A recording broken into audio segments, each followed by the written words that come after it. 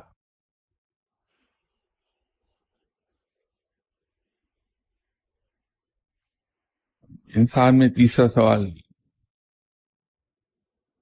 کوئی صاحب ہیں جو پوچھ رہے ہیں، افسوس کہ ان کا نام نہیں لکھا، کیونکہ اگر ان کا نام میرے سامنے ہو تو میں شاید کوئی زیادہ بہتر بات کر سکوں. میں نے پوچھا I want to recite سورہ Taha to build up my confidence level. Please tell me its process. میں اس طرح تو نہیں بتا پاؤں گا، جنرلائز نہیں کر پاؤں گا میں چیزوں کو، لیکن قرآن پاک کی کسی بھی سورہ پڑھنے کا نہ تو کوئی خاص پروسیجر ہے، نہ کوئی اس کا کوئی طریقہ ہے، نہ کچھ. سیدھی سیدھی بات ہے کہ انسان قرآن پاک پڑھتا رہے. جہاں تک میری ناقص معلومات کا تعلق ہے، سورہ طٰہٰ سے سیلف کانفیڈنس بلڈ نہیں ہوتا. سورہ طٰہٰ کو اگر محبت سے پڑھا جائے اور خالصتاً رب کے لیے پڑھا جائے کہ رب کا کلام ہے، تو اس کے انعامات جو ملتے ہیں خاصے بڑے ہیں، لیکن کانفیڈنس بلڈنگ نہیں ہے اس میں. کانفیڈنس بلڈنگ کے لیے میری نظر میں، اور پھر میں عرض کر دوں کہ یہ جنرل سٹیٹمنٹ ہے میری، میں سوال پوچھنے والے صاحب کے لیے ان پرٹیکولر عرض نہیں کر رہا. وہ اگر نام ہوتا میرے سامنے تو میں شاید زیادہ بہتر کوئی چیز بتا پاتا. سورہ بقرہ کا 7واں رکوع اگر پڑھا جائے تہجد کے بعد اور اس کو 7 مرتبہ پڑھیے تو اس سے سیلف کانفیڈنس بہت بہتر ہو جائے گا. سورہ طٰہٰ پڑھنے سے ایک چیز تو آئے گی، اور جو چیز ہمارے پاس پہلے ہی کثرت سے موجود ہے اس کو اور جمع کرنے کا ہمیں فائدہ شاید نہ ہو، وہ ہے کہ جلال بہت آ جائے گا. تو اللہ کا شکر ہے اس میں ہم پہلے ہی سیلف سفیشینٹ ہیں، خود کفیل ہیں غصے میں اور جلال میں، تو وہ مزید اکٹھا کر کے کیا لیں گے؟ اگر کسی طرح سے ہم قرآن پاک کو پڑھیں اور اس سے ہمارے اندر ایک ایسی چیز پیدا ہو جائے جو آپ صلی اللہ علیہ وسلم کی جو صفات مبارکہ ہیں وہ سبھی بڑی عظیم اور بلند ہیں. آپ صلی اللہ علیہ وسلم اللہ کے بعد سب سے اعلیٰ اخلاق حمیدہ کے مالک ہیں، لیکن اتنی اعلیٰ درجے کی اخلاق اور عادات کے ساتھ بھی آپ صلی اللہ علیہ وسلم میں اف اور درگزر بہت زیادہ ہے. اس کو نمایاں حیثیت حاصل ہے آپ صلی اللہ علیہ وسلم کی اخلاق و عادات حمیدہ میں. تو قرآن پاک کے پڑھنے سے اگر ہمارے اندر یا کم سے کم میرے اندر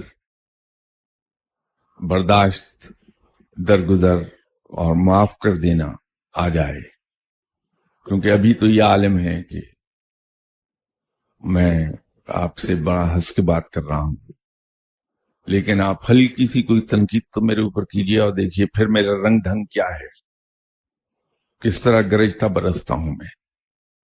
تو اگر اپنی ذات پر تنقید برداشت کرنا آ جائے مجھے، نہ صرف اس کو میں خوش دلی سے ود اے اسمائلنگ فیس برداشت کروں، بلکہ تنقید کو قبول بھی کر لوں اور اس میں سے سبق حاصل کر کے اپنے آپ کو کریکٹ کر لوں، تو یہ بڑی بات ہو جائے گی۔